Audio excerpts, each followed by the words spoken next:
Welcome to my tutorial on enabling the maximum charging limit option on Samsung Galaxy devices. After activating the charging limit option to a specific percentage, the battery will automatically stop charging when it reaches that percentage, thus avoiding charging up to 100%. This is beneficial because charging up to 100% can create more stress on the battery and can reduce its longevity in the long run. Therefore, setting a charging limit below 100% can help preserve the long-term health of the battery. In this guide, I will explain step by step how you can easily enable this option on your Samsung Galaxy device.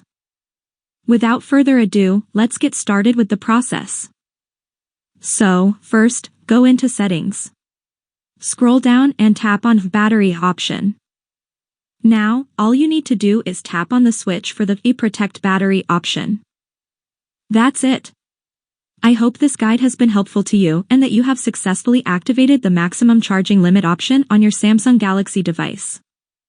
Now you can enjoy extended battery life and better long-term durability. Please like this video if you found it helpful and subscribe to the channel. Thank you for watching and see you in the next tutorial.